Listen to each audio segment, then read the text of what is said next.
ഇപ്പോൾ വന്നൊരു വാർത്തയിലേക്കാണ്. ആലപ്പുഴയിൽ വ്യവസായിയെ തോക്കു ചൂണ്ടി ഭീഷണിപ്പെടുത്തിയ കേസിൽ CPM ഏരിയ സെക്രട്ടറിയെ ചോദ്യം ചെയ്തു. കഞ്ഞിക്കുഴി ഏരിയ സെക്രട്ടറി രാധാകൃഷ്ണനെയാണ് ചോദ്യം ചെയ്തത്. വ്യവസായിയെ തോക്കു ചൂണ്ടി ഭീഷണിപ്പെടുത്തിയ ഗുണ്ടകളുമായി ബന്ധമുണ്ടെന്ന വിവരത്തിന്റെ അടിസ്ഥാനത്തിലായിരുന്നു ചോദ്യം ചെയ്യൽ. പട്ടണക്കാട് പോലീസിന്റെ ചോദ്യം ചെയ്യൽ 1.5 മണിക്കൂർ നീണ്ടു. ആർ ശ്രീജിത്ത് ചേരുകയാണ് വിശദാംശങ്ങളുമായി. ആർ ശ്രീജിത്ത്, ഈ ഗുണ്ടകളുമായി അടക്കം ബന്ധമുണ്ട് എന്ന ആരോപണത്തിലൂടെ പോലീസ് വ്യക്തമാക്കുന്നത് എന്തെല്ലാമാണ്? ആലപ്പുഴ ജില്ലയിലെ CPMലെ പുതിയ വിവാദമാണ് ഈ വിശ്വാസം തീർക്കാൻ ഏരിയ സെക്രട്ടറി ഇടപെട്ടത്.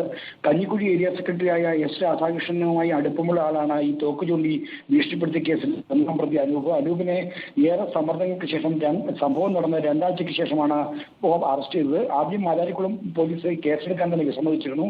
ഈ രാധാകൃഷ്ണൻ അടക്കമുള്ള സ്വാധീനം കൊണ്ടാണ് ഇത്തരത്തിൽ കേസെടുക്കാൻ വിസമ്മതിച്ചെന്ന ആക്ഷേപം ഉണ്ടായിരുന്നു. ഇത്തരം ആക്ഷേപങ്ങളുടെ അടിസ്ഥാനത്തിലും ഒപ്പം തന്നെ ഈ സംഭവം നടന്ന ശേഷം കേസ് ഒത്തുതീർപ്പാക്കാൻ പരാതിക്കാരനുമായി സംസാരിച്ചതിന്റെയും അടിസ്ഥാനത്തിലാണ് രാധാകൃഷ്ണനെ ചോദ്യം ചെയ്യാൻ വിളിപ്പിച്ചത്. നോട്ടീസ് അയച്ച് വിളിപ്പിക്കുകയായിരുന്നു. പട്ടണക്കാട് പോലീസ് ഇന്ന് വൈകുന്നേരമാണ് ഈ രാധാകൃഷ്ണനെ ചോദ്യം ചെയ്തത്. Kanjikuzhi area secretary S. രാധാകൃഷ്ണനെ ചോദ്യം ചെയ്ത് 1.5 മണിക്കൂർ നീണ്ടു.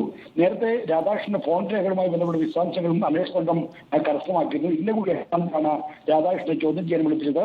കഞ്ഞിക്കുഴി ലോക്കൽ കമ്മിറ്റിയുമായി ബന്ധപ്പെട്ട ഒരു നേതാവിനെയും സമാനമായ കേസിൽ ചോദ്യം ചെയ്യാൻ വിളിപ്പിച്ചിട്ടുണ്ട്. ഇവരുമായിട്ടൊക്കെയുള്ള ബന്ധമുള്ള ആളുകളാണ് ഈ കേസിൽ പ്രതിയായി വന്നിരിക്കുന്നത്. ശരി, വ്യക്തമാണ്. ആർ ശ്രീജിത്താണ് വിവരങ്ങൾ നൽകിയത്.